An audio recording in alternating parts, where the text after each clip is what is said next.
अस्सलाम वालेकुम नाज़रीन, देखते हैं कौन है लाइन पे। जी अस्सलाम वालेकुम।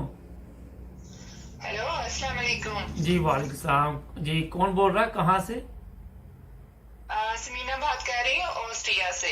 जी बताइए, तो क्या कहना मेरी चाहेंगे? मैंने बात करनी थी जनरल बाजवा साहब से।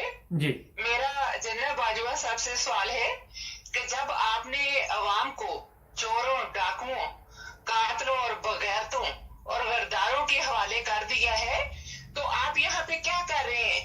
हम्म आप यहाँ पे क्यों बैठे हुए हैं? आपने क्यों वर्दी पहनी हुई है? आपको शर्म आनी चाहिए, आपको थोड़ी सारी शर्म आनी चाहिए कि हम गरीब आवाम के ऊपर आपने किन लोगों को लाके बैठा दिया है। कोई थोड़ा सारा पानी ले ले और उसमें डूब के आप मर जाए। आपने लाखों और करोड़ों माओ की बदुआ के आगे आप आ गए हैं। आपको हम लोग दिन रात बदुआएं दे रहे हैं। बाजवा साहब, आपको मैं चूड़ियां भिजवा रही हूँ डायमंड की। आप मुझसे डायमंड की चूड़ियां ले लें और वो पहन ले।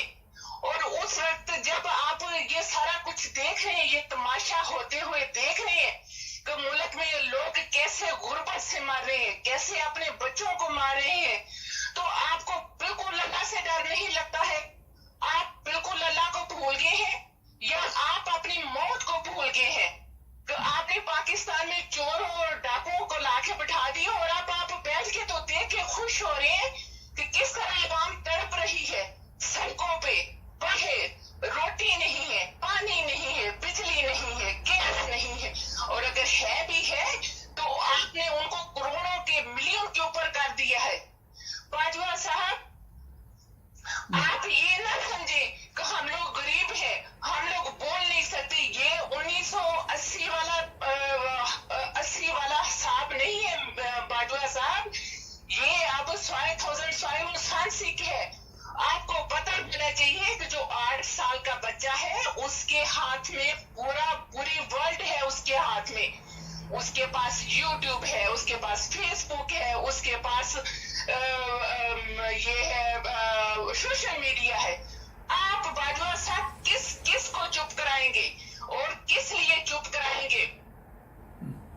अच्छा ये बताइए। बाजवा साहब, एक तो हमारे लिए 1 मिनट आपने भी दरमियान में आज नहीं बोलना है, जी क्योंकि हमने चुप रह के इन गद्दारों को अपने सरों पे बिठा लिया।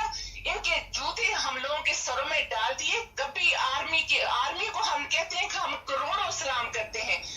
अगर बाजवा साहब मुझे कहते हैं कि अपने जिस्म पे बांध लो बम और पहुंच जाओ किसी उस जगह पे जो हम लोगों ने, हमारे माँ बाप ने, हमारे दादा दादी, नाना नानी ने आज 1947 में बहनों की इज्जतों को लूटा उन लोगों ने, तो उधर चले जाओ ट्रकों के नीचे। तो बाजवा साहब, हम लोग आज भी आप लोगों से इतना ही प्यार करते हैं, लेकिन आपने हमारे सारे प्यार का बेड़ा गर्क, खाना खराब कर दिया।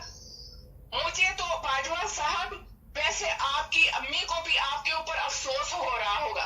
उन्होंने एक गद्दार को पैदा किया। गरीब कौम को देख देख के ना बाजवा साहब, आप ये समझ रहे हैं कि ये तो सारे सून बुकम हो जाएंगे, इनकी तो कोई बात नहीं चलेगी। तो आप ये थोड़ी देर के लिए भूल गए कि बाजवा साहब कब्र में आपने जाना है। हम तो आपके लिए दुआ करते हैं कि अल्लाह आपको कब्र नसीब ना हो, आपको कलमा नसीब ना हो, आपको पाकिस्तान की जगह में आज जहाँ पे आप हैं, आपको वहां पे दफनाने के लिए जगह न मिले। जिस तरह आपने पूरी 2 करोड़ आवाम को एक गद में खेल दिया, जिनके ऊपर आपने एक गद लाके बैठा दिया है। और आप ये भी समझते हैं कि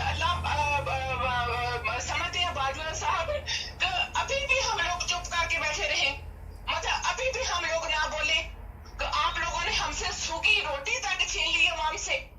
और बाहर हम लोग अगर बैठे हुए तो बाजवा साहब देख रहे कि हम लोग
गरीब अवाम की बदवाएं लग गई हैं, अल्लाह से तौबा कर लें, क्योंकि पूरी दुनिया में आप फरून के नाम पे आगे हैं। आपको फरून की तरह अल्लाह पाक इबरत का निशान बना दे। और बाजवा साहब प्लीज वर्दी उतार दें, अल्लाह के वास्ते इस वर्दी को उतार दें। इस वर्दी का आपने कोई हक नहीं अदा किया। आपने जो 40-45 सालों से बार बार लुट के, बाजवा साहब बाहर आके देखे अमेरिका में, उनके घर देखे, उनके बाथरूम में टाइलें लगी हुई है गोल्ड की। और ये मरियम को कहे तू तो इस कदर, तू तो एक इस तरह की गैरत और गंदी औरत है कि तेरा तो मैं देखो मैं एक अनपढ़ हूँ, एक जाहिल औरत हूँ, और मैं तेरा नाम लेना पसंद नहीं करती। मैं मौला साहब का नाम लेना पसंद नहीं करती, मैं जरदारी का नाम लेना पसंद करती, मैं बिलावल भुट्टो हिजड़ा का नाम लेना पसंद नहीं करती। इन सब के लिए अल्लाह का एक ऐसा अजाब आएगा कि एक डंडे वाली सरकार आएगी, और बाजवा साहब आप उसमें फर्स्ट नंबर पे होंगे, क्योंकि आपने इनको हमारे ऊपर रातों रात बंद कमरों में आपने फैसले किए। आप इनको हमारे सरों पे लेके आए और आपने इनको हमारे सरों पे बिठाया। और देखिए अब एक 75 साल का बंदा पाकिस्तान में बाबा, वो अपने पीछे रेड़ी बांध के, अपने जिस्म के ऊपर रेड़ी बांध के तो लोहा खींच रहा है। अल्लाह का खौफ करें और बात आ जाए इससे। जो आपने गलती कर ली है, इस गलती को सुधारें। और मैं रिक्वेस्ट करती हूँ, मैं बहुत ज्यादा रिक्वेस्ट करती हूँ अपनी इंसाफ वाली अदालतों से, प्लीज इस सारे हाल को देखें। आप सब ने मरना है, आपको क्यों अपनी कब्रें भूल गई है? आप लोगों ने अल्लाह के आगे कोई हिसाब नहीं देना, वहां पे आप सब ने अकेले जाना है। वहां पे ना कोई आपका रिश्तेदार होगा, ना कोई आपकी बहन, आपको सिर्फ कब्र में डाल देंगे। और फिर जो कब्र का अजाब है, मैं कहती हूँ बाजवा साहब आप बुक पढ़ ली जरा, कब्र का अजाब और मरने के बाद क्या होगा, तो आपको पता चलेगा कि आपने हम लोगों के साथ कौन सा जुल्म कर दिया है।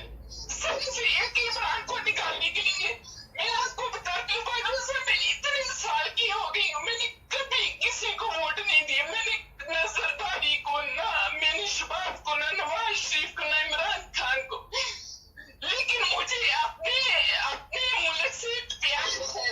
बाजवा साहब आप इस बात को समझेगा, हम लोग किस हसीयत से इस वक्त गुजर रहे हैं। और मैं चाहती हूँ कि ये जो मैं आपको कुछ कह रही हूँ, ये आपकी माँ सुने, उसको पता चले कि उसके बेटे से कौन सी गलती हुई है।